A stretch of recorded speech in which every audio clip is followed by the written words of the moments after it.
Salve, salve, galera! Muito boa tarde! É hoje, hein? Quartas de final da Libertadores. É o Timão na América do Sul, ó. Os jogadores já subiram lá pra arquibancada pra cantar, pra gritar. E hoje é dia da torcida jogar junto, Corinthians e Flamengo. Jogo de ida em casa fundamental pro Timão. Nas últimas semanas, os jogadores recuperaram de lesão, né? Reforços chegaram, mas o desempenho contra o Atlético Goianiense deixou a torcida meio preocupada. Renato Curi já está no palco do jogo, traz as novidades do Corinthians pra gente. Boa tarde, Renatão. Tudo bem, Andreoli? Muito boa tarde para você, boa tarde para todo mundo que acompanha o Globo Esporte. Itaquera ainda calminha por enquanto, né? Falta muito tempo ainda para a hora do jogo, mas a noite certamente estará cheia naquele clima que a Fiel está super acostumada, expectativa de 45 mil torcedores aqui em Itaquera. Detalhe, desses 45 mil, 4 mil serão flamenguistas. Rolou um acordo de cavalheiros entre diretorias, isso significa que teremos 4 mil flamenguistas hoje e na terça-feira que vem 4 mil corintianos lá na decisão do Maracanã. Vamos passar então pelos prováveis times de Corinthians e Flamengo, começando com os donos da casa. O Corinthians deve jogar com Cássio, Fagner, Gil, Balbuena ou Raul Gustavo e na esquerda Fábio Santos ou Lucas Piton. Aquele meio de campo que o corintiano já está acostumado com Duqueiroz, Maicon e Cantígio. Lá na frente, William por um lado, Adson ou Mosquito pelo outro e Yuri Alberto de centroavante. Já o Flamengo deve jogar com Santos no gol, Rodinei, Davi Luiz, Léo Pereira e Felipe Luiz. O meio de campo formado por Thiago Maia, João Gomes e Everton Ribeiro. E lá na frente, Arrascaeta, Gabigol e Pedro. Expectativa gigantesca para esse Corinthians e Flamengo. Andreoli. Valeu, Renato. Muito obrigado pelas suas informações. Então agora a gente vai ver como é que o Coringão se preparou para este jogo super importante, Corinthians e Flamengo.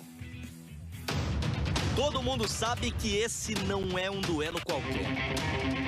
Corinthians e Flamengo é um jogo diferente. Eu, fora os clássicos de São Paulo, é um dos maiores clássicos do país. E essa decisão entre os times que têm as maiores torcidas do país vale muito. O Corinthians tenta chegar à semifinal da Libertadores pela terceira vez na sua história. É um jogo difícil, eu creio que duas equipes muito qualificadas. Jogo grande assim, a gente tem que errar o mínimo possível. A gente não pode dar o luxo de errar, porque às vezes um erro pode ocasionar numa eliminação. Então nós temos que errar o menos possível e ter personalidade, jogar, ter ambição. Lógico que é uma grande equipe o Flamengo, mas nós somos o Corinthians também, nós temos nossa força, nossas qualidades, mas creio que vai ser dois grandes jogos. Bem-vindo à Neoquímica Arena, casa do Corinthians! Desde a inauguração da Arena, o Timão levou a melhor em 35 dos 53 jogos decisivos. Além do ótimo retrospecto diante da torcida, o VP terá um time bem mais forte em relação à última fase. Fausto Vera, Balbuena e Yuri Alberto foram inscritos e estão à disposição. Todos os jogadores estão focados, todos estão comprometidos.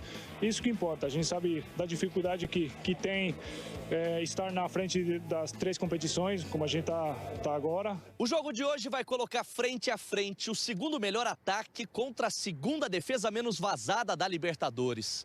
Enquanto o Flamengo marcou 23 gols, o Corinthians sofreu só 4 em 8 jogos. Mas o técnico Vitor Pereira já deixou claro que não adianta entrar em campo pensando só em se defender. Para defrontar o Flamengo teremos que estar ao nosso melhor nível. Não vamos com a intenção de fazer um jogo especulativo, vamos tentar fazer o nosso jogo. Tentar atacar com as nossas armas, com os nossos argumentos e tentar defender bem também. Sermos equilibrados e discutirmos a eliminatória. Até porque uma partida ruim no jogo de ida pode comprometer a possibilidade de classificação. Por isso, todo cuidado é pouco nesse jogo que tem um peso gigante do tamanho do Corinthians. Já o desafio do Palmeiras é amanhã contra o Atlético Mineiro. O artilheiro da Libertadores, Rony, ainda é dúvida, mas pode jogar a ida contra o Galo lá no Mineirão. Enfiou pro lado e saiu na cara do goleiro! Vitória, 3 pontos, liderança isolada no Brasileirão. Na boa, é ou não é o verdadeiro combo da tranquilidade para quem precisa virar a chave para outra competição? O mais legal do nosso elenco, do nosso time é que nós vivemos em cada jogo, né? Pensando sempre em cada jogo. E o jogo da vez é daqueles bem complicados, naquele estilo Abel Ferreira que o torcedor conhece bem. Cabeça fria, coração quente. Tem um controle emocional muito forte, muito grande, e nós vamos jogar jogo a jogo. Agora é recuperar bem os jogadores e prepararmos esse jogo.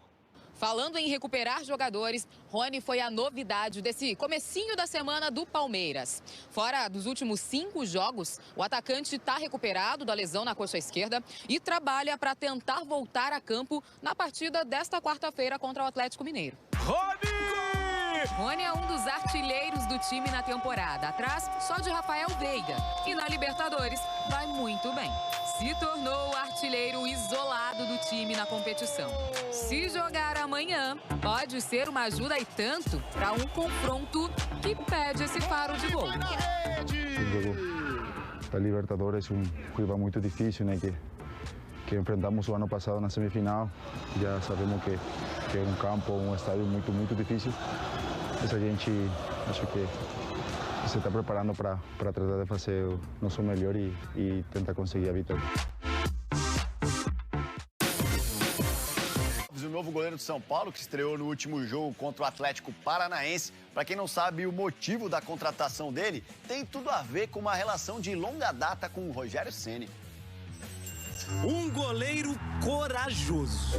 Nossa, o que fez o Felipe Alves? Afinal, quantos vocês já viram dar um chapéuzinho assim dentro da pequena área? E para mim, assim, no espaço curto e médio, o Felipe, para mim, é o melhor goleiro que tem para jogar com os pés, inclusive nível mundial. Felipe foi um dos primeiros goleiros do dinizismo. Estilo de jogo que privilegia a posse de bola e, vez ou outra, né, assusta o torcedor do coração com essas saídas curtas. O São Paulino conhece bem. Felipe e o dinizismo foram apresentados ao Brasil quando o goleiro defendia o Audax pelo estadual. Olha o que aconteceu ali! O Paulistão trouxe fama, deu visibilidade, mas não mudou a vida de Felipe Alves. Depois do campeonato, os grandes contratos não apareceram. E aí, sem clube, para manter a forma, restou a Felipe jogar no futebol de várzea aqui em São Paulo. O Globo Esporte mostrou em 2015 Felipe Alves como goleiro do Ressaca Futebol Clube. Que nome, hein, gente? A gente procura estar se mantendo para quando aparecer uma oportunidade a gente poder dar conta do recado e dar sequência na nossa carreira, né? No nosso sonho. A grande oportunidade viria anos depois, por um contato que começou nessa conversa aí. Que ele continue tendo a personalidade que ele tem, porque errar todo mundo erra, mas ter a personalidade, a coragem de fazer o futebol bem jogado no chão não é para todo mundo. E adivinha qual foi o goleiro que Rogério Ceni pediu quando dirigiu Fortaleza? Era a grande chance de Felipe num time de Série A. Agora, no São Paulo, o reencontro com o Ceni. Sem dúvida, teve a participação dele sim, eu fico feliz, é um prazer estar vestindo a camisa do São Paulo, trabalhando aqui no São Paulo. E é uma oportunidade que eu vou procurar abraçar com os dentes, fazer o meu melhor em prol de São Paulo. Felipe estreou domingo passado, fez um pênalti, conseguiu defendê-lo e o mais importante, tá garantido como titular para o jogo de amanhã contra o Ceará. Vai se adaptar, vai evoluir cada vez mais e vai seguir, vai jogar, tenho certeza que vai fazer o seu melhor. Aos 34, Felipe Alves é a prova de que nenhum sonho é tão distante assim. E se olhar com otimismo, não é que até o campo do Serra Morena na Várzea tem lá um pouquinho de São Paulo? Que história, hein? Notícia de agora no GE, hein? O Santos tá perto de contratar o Luan do Corinthians. Que história, hein? Notícia de agora no GE, hein? O Santos tá perto de contratar o Luan do Corinthians. É isso, meu cara tá sem jogar lá, vai chegar de graça, o Corinthians paga o salário e o Santos falou, agora pode ser. Tomara que role pra gente ver o Luan aí, dar mais uma chance pra ele no futebol. O Peixe, aliás, jogou ontem contra o Fluminense, a partida ficou em 2-2. O Santos buscou um empate no finalzinho com o Marcos Leonardo, mas quem brilhou foi um velho maestro da Vila. O que você faz quando o seu time chega ao estádio para enfrentar a equipe que está há mais tempo invicta no Brasil, com, agora, 12 jogos sem derrota? Dá-lhe sal grosso. Zica, vou ganhar do time do Diniz. O Fernando Diniz, ex-Santos, suspenso, ficou no hotel. À beira do campo estava o auxiliar Eduardo Barros. Já o Lisca fazia a estreia dele na Vila Belmiro, no comando do time. sorte pra você! O Fluminense, hoje em terceiro lugar, veio com Ganso. O ex-camisa 10 do Santos foi implacavelmente marcado pela torcida. Aí o Ganso, eu não preciso nem narrar, se tiver vai, você sabe que é ele. Mas o jogo teve bons momentos. Elástico do Felipe Jonathan no Matheus Martins. Roberto Rivelino assinaria isso aqui. Cobrança de falta do Ganso na trave. Drible ousado do João Paulo no cano. Duas defesas do João Paulo em chutes do Nonato. Ela vai voltar pro Nonato. Espalma, João Paulo!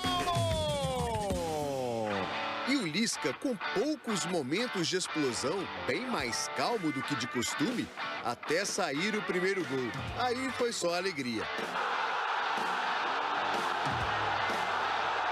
Gol do zagueiro Luiz Felipe, que não marcava desde 2019. O Luiz Felipe meio que se abaixa, a bola mais bate nele do que ele cabeceia. Gol de nuca também vale, né? Vale. O importante é fazer o gol, né? O Santos ainda não tinha vencido nenhum jogo contra os times que estão na metade de cima da tabela. E essa vitória parecia possível contra o Fluminense. Parecia. Porque o Sandri entrou e fez isso aí em cima do Matheus Martins. Pênalti, vê, o Sandri pega ali o Matheus Martins, né? O Sandri que entrou um pouco afobado, né? Com excesso de vontade, eu acho que ele acabou se precipitando naquele lance. E o Lisca, que tinha cumprimentado o Ganso, viu o próprio jogador empatar e comemorar como um maestro. E no entendimento dos jogadores do Santos, provoca a torcida. Não é nem provocação, é agradecer mesmo, porque eu sempre fui muito feliz aqui. Quem sabe um dia a gente, mais pra frente, a gente possa voltar aí e se reencontrar. E logo depois... A sobra vai ficar pro John Arias! Gol! Em 2 minutos, o Fluminense vira o jogo na Vila Belmiro! Ganso foi substituído sob vaias. E o alívio santista veio nesta bela jogada. Repare no lançamento de Rodrigo Fernandes para o Ângelo, que cruzou para o 8º gol do Marcos Leonardo no Brasileirão. Finalzinho de jogo, com o Santos precisando. O artilheiro aparece, faz o gol e celebra dedicando. Emocionado, Marcos Leonardo dedicou o gol à dona Kátia. Foi uma semana muito difícil para mim, para minha namorada, para toda a minha família. Eu perdi minha sogra, então foi um momento muito delicado, muito difícil. Depois do jogo, ele tabelou com o Ganso. E que você possa fazer, cara, muitos gols. Não contra a gente, não precisava hoje, mas... Obrigado. Acho que eu ouvi umas palavras do Paulo Henrique Ganso, né? Eu fico muito feliz, assisti muito ele, então eu fico muito feliz. Ganso deixou o gramado com a camisa 11 de outro garoto do Santos, Ângelo. Ah, tu botou a camisa do Santos, ô Ganso. Joga a blusa.